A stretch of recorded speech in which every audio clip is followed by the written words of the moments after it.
नमस्ते, कैसे हैं आप सब लोग? Beautiful success story. Hi Shambhavi ma'am, hi Anil भैया, प्लीज़ मेरी सक्सेस स्टोरी शांभवी दी तक पहुँचा देना। मेरा नाम डैश है, मेरा नाम मत लेना आप वीडियो में। प्लीज़ मेरी सक्सेस स्टोरी सबको शेयर करो। मैं जमशेदपुर टाटा नगर से हूँ। अरे वाह!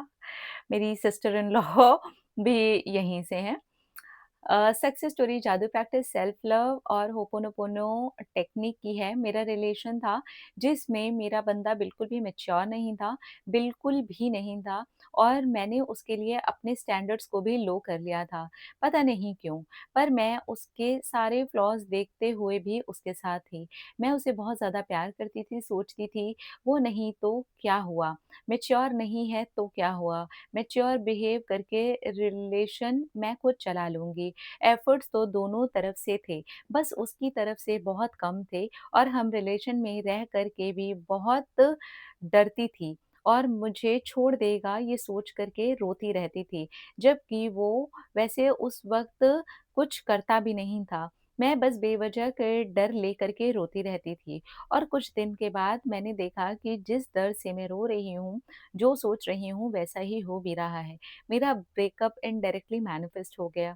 बट इसमें एक ट्विस्ट है, मुझे उससे प्यार तो था, पर मुझे पता था कि मेरे साथ गलत हो रहा है क्योंकि वो बिल्कुल भी एफर्ट्स नहीं डालता था और मैं जब बनारस गई थी, तो मुझे ये गट फीलिंग आ रही थी कि शिवजी जी शायद मुझे प्रोटेक्ट कर रहे हैं। तो मैं अपने पार्टनर के चलते सबसे ज़्यादा टेंशन में रहती हूँ और मेबी वो सबसे पहले ही उन सारी चीज़ों को हटा देते हैं। और ये हुआ बनारस से आते-आते ब्रेकअप हो भी गया। पर क्या करूँ? प्यार भी मैं उससे उतना ही करती थी, बट सेल्फ रिस्पेक्ट गिरा चुकी थी।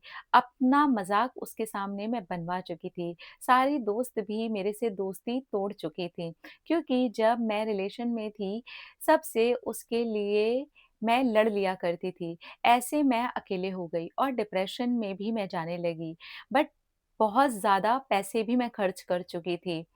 पंडितों के पास में जाती थी, कोई कुछ बोलता, कोई कुछ बोलता, सब ठीक होगा, अगस्त तक, सितंबर में ये हो जाएगा, वो हो जाएगा और सब टोटके भी देते थे, मन्नतें माँगते थे, मैनिफेस्टेशन करती थी पर डेस्परेट होती रहती थी। फिर एक दिन वो मेरे सामने हमारे ब्रेकअप के 2 महीने के बाद अपनी नई गर्लफ्रेंड को फ्लेक्स कर रहा था। मैं बहुत ज़्यादा रोई और मेरा ईगो आ गया, बस मैं अपना ईगो लेकर के आई, फिर नामजाप जादू practice self love ho'oponopono prayer start कर दिया। सच बताऊँ इसका बहुत फ़ायदा हुआ मुझे। उस वक़्त बिल्कुल भी नहीं दिखा, मैंने 4 महीने तक ये करती रही और नवंबर तक मैंने ये सब कुछ करना छोड़ दिया। पता नहीं कैसे, सब लोग अचानक से ही मुझसे अट्रैक्ट होने लगे।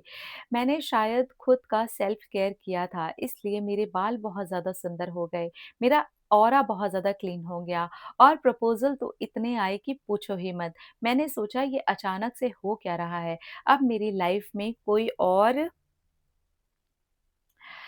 आ गया है और ये बिल्कुल वैसा ही है जैसा मैं हमेशा से चाहती थी। पर मुझे लगता था कि ऐसे लड़के मिलने पॉसिबल ही नहीं है।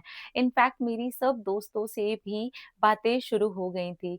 मेरे बहुत पुराने दोस्त भी वापस आ गए थे और कुछ लोग तो ऐसे थे जिन्होंने मुझे आगे से ही डिच किया था और वो भी मुझसे बात करने लगे थे, मेरा वेट करने लगे थे। मतलब जिनके अटेंशन के लिए मैं कभी मरती थी, आज वो मुझको बोलते थे, "यार, हम तरसते हैं तुझसे बात करने के लिए।" क्यों? ये कैसे हुआ? पता नहीं। उन्हें मेरे साथ बैठ कर के पीस लगता था। शायद मेरा ऑरा क्लीन हो गया था, इसलिए अब बहुत ज़्यादा पॉज़िटिव हो गई हूँ और कुछ दिन के बाद मुझे ये पता चला कि वो मेरा एक्स जो था उसकी तो बनती ही नहीं थी, बट उसने एआई से इमेज जनरेट किया था, मुझे जलाने के लिए और रुलाने के लिए। ख़ैर जो भी हुआ, मेरा तो ईगो आ गया और उसने मुझे बचा भी लिया और किसी और का मुझे कर भी दिया। उससे अब मुझे कोई मतलब नहीं है। थैंक यू मैम, आप बहुत अच्छे हो। आप नहीं जानते हो मेरी कितनी हेल्प हुई है। I love you ma'am. आप शिव जी का इशारा थे ma'am. Thank you so much. I love you. मैं खुद से बहुत ज़्यादा प्यार करती हूँ और मेरे प्रेज़ेंट पार्टनर भी मुझसे बहुत ज़्यादा प्यार करते हैं और मेरे लिए बहुत एफ़र्ट्स लेते हैं। अब मैं बहुत ज़्यादा स्ट्रॉन्ग हो गई हूँ। Thank you so much. मैंने जादू प्रैक्टिस 2 बार की है। खुद की फ़ोटो को देख कर के होपोनोपोनो प्रेयर करके रोती थी। लव वाइब्रेशन मैंने सबको भेजा है। जिससे भी मेरा रिश्ता ख़राब हो गया था। सेल्फ लव मैंने भर-भर के किया है। अब मुझे इंसान का रिज़ल्ट तुरंत ही दिख जाता है।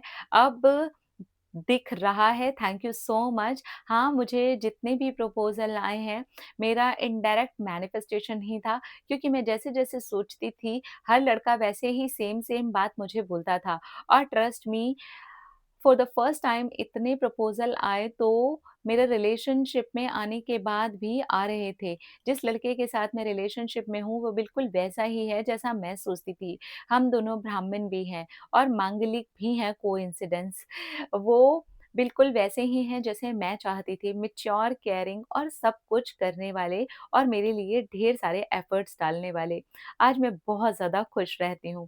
प्लीज़ अनिल भैया मेरी सक्सेस स्टोरी शांभवी दी तक ज़रूर पहुँचा देना।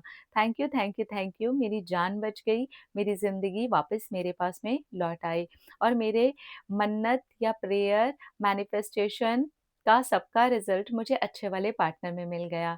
आप मन्नतें माँग लो, प्रेयर कर लो, मैनिफेस्टेशन कर लो, उस वक़्त तो लगता है क्यों नहीं मेरा एक्स वापस आ रहा, पर अब लग गया है कि कुछ ठीक से नहीं हो रहा था उसके साथ में। जो मैं डिज़र्व करती थी वो मुझे नहीं मिल रहा था, मुझे किसी और से मिल रहा था, इसीलिए यूनिवर्स ने मुझे इससे मिलवा दिया। वो कहते हैं ना जिसको पाने के लिए मैं रो रही थी, वो मिल जाता तो ज़िंदगी भर मुझे रोना ही पड़ता। अब मैं बहुत ज़्यादा खुश हूँ, मुझे बहुत ज़्यादा खुशी मिल गई है। Thank you, thank you, thank you so much. Thank you. I am very happy for you. Congratulations. अब आप खुश रहिए, अपनी ज़िंदगी को एन्जॉय करिए। बहुत बार ऐसा होता है, हम एक टॉक्सिक पर्सन के पीछे भागते रहते हैं, इवन उस टॉक्सिक को मैनिफेस्ट करने के लिए भागते रहते हैं। कई लोग तो मुझे ये भी बोलते हैं, क्या हम अपने टॉक्सिक पर्सन को बदल नहीं सकते हैं? मुझे उनसे बस एक ही बात कहनी होती है, क्या इनको बदलने के लिए, क्या ये समाज सेवा करने के लिए आप इस रिश्ते में आए थे? नहीं ना। ये इंसान कुछ और था ना, जब आपके साथ ये रिश्ते में आया था।